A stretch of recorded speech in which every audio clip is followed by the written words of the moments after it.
وعن ابن عباس رضی اللہ عنہما قال ان النبی صلی اللہ علیہ وسلم احتجم وهو محرم واحتجم وهو صائم متفق علیہ۔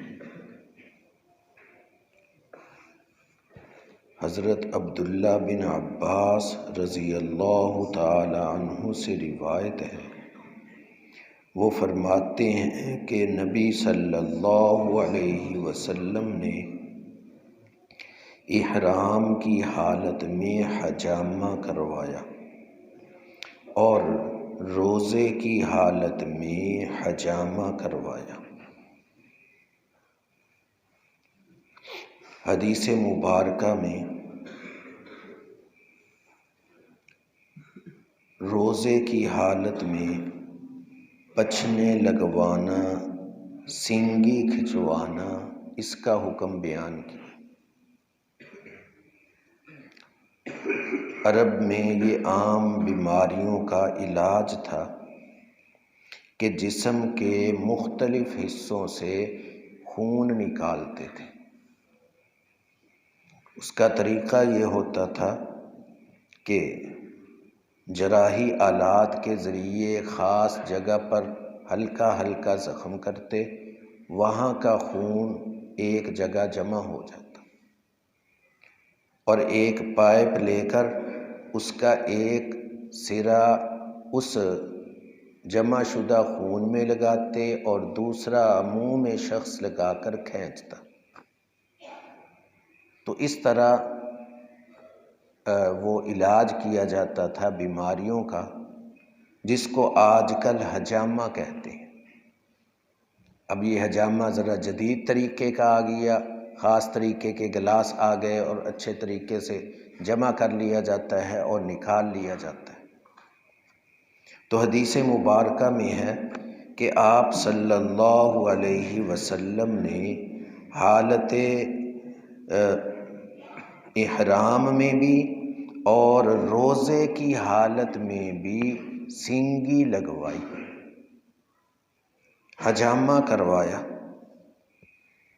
اتنی بات تو واضح ہے کہ حجامے کی وجہ سے، سینگی کی وجہ سے روزہ نہیں ٹوٹتا۔ اب آیا روزے کی حالت میں یہ کروانا چاہیے یا نہ کروائے؟ یہ افراد کے اعتبار سے، اگر حجامہ کروانے سے، سینگی لگوانے سے ضعف اور کمزوری نہ آئے تو ایک کیا دو کرا لیں۔ اگر ضعف اور کمزوری آئے اور اس ضعف اور کمزوری کی وجہ سے خدشہ ہے کہ روزہ توڑنا پڑ جائے تو پھر روزے کی حالت میں نہ کروائے۔ اب روزے کی حالت میں کروانا گویا اپنے روزے کو توڑنا ہے۔ اسی سے ایک اور مسئلہ نکلا، مریض کو خون دینے کی ضرورت پڑتی ہے۔ اب کوئی شخص روزے کی حالت میں خون کی ڈرپ نکلوا دے، مسئلے کے اعتبار سے تو یہی فتویٰ کہ یہ بالکل جائز ہے، کوئی حرج نہیں، یہ حجامے کی طرح ہی ہے، سینگی کی طرح ہی ہے۔ لیکن وہاں پر بھی وضاحت یہ ہے کہ اگر کسی کو خدشہ ہے کہ روزے کی حالت میں خون کی ڈرپ نکالی تو کمزوری آ جائے گی اور اس کمزوری کی وجہ سے روزہ توڑنا پڑ جائے گا، تو پھر روزے کی حالت میں نہ دے بلکہ روزہ افطار کر کے رات کے وقت ڈرپ پہلے سے نکال کر ان کو دے دے تاکہ آئندہ دن وہ استعمال کر لیں۔ اس وضاحت سے ایک اور حدیث وہ بھی صاف طور پر واضح ہوگی۔ آپ صلی اللہ علیہ وسلم نے دو شخصوں کو دیکھا کہ ایک سینگی لگا رہا ہے، دوسرا لگوا رہا ہے، یعنی ایک ڈاکٹر ہے، ایک مریض ہے۔ آپ نے فرمایا کہ حاجم اور محجوم ان دونوں کے دونوں کا روزہ افطار ہو گیا۔ اب اس کا کیا معنی ہے؟ اس وضاحت کو سامنے رکھیں تو وہ حدیث بھی واضح ہوگی کہ ان دونوں نے اپنے روزے کو افطار کے قریب کر لیا۔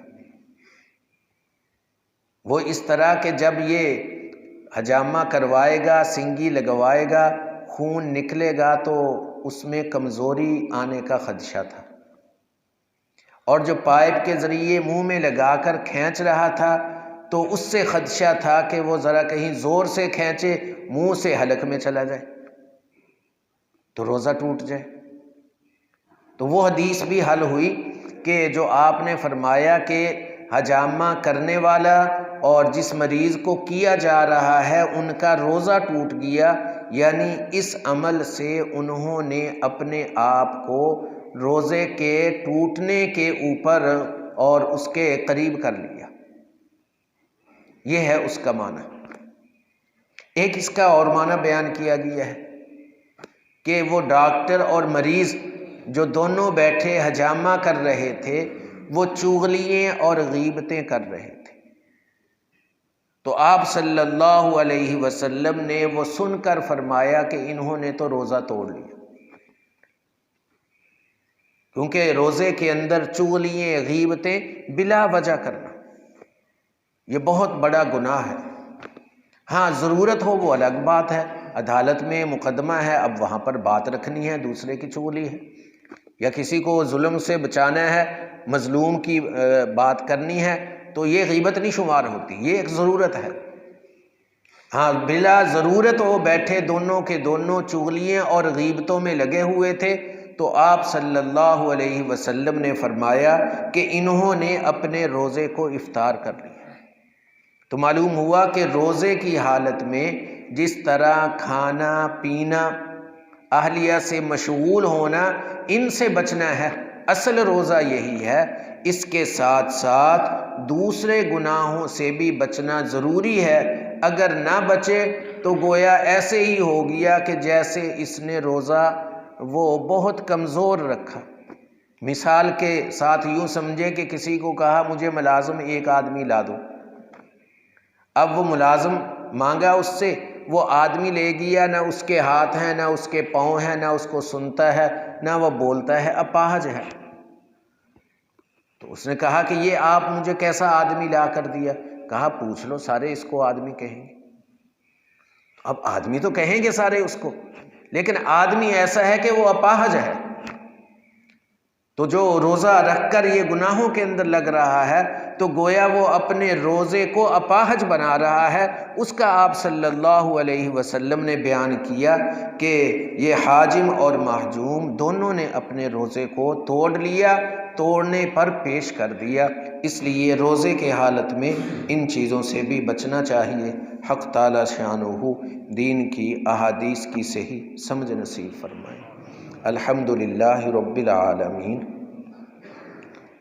یا اللہ تمام بیماروں کو شفا عطا فرما۔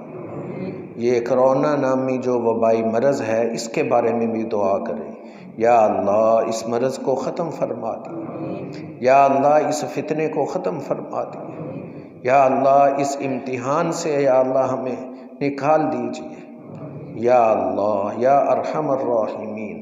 تمام بیماریوں سے آپ کی حفاظت میں آنا چاہتے ہیں، آپ کی پناہ میں آنا چاہتے ہیں، یا اللہ اپنی پناہ نصیب فرما۔ صلی اللہ تعالی علیہ وعلی آلہ و اصحابہ اجمعین۔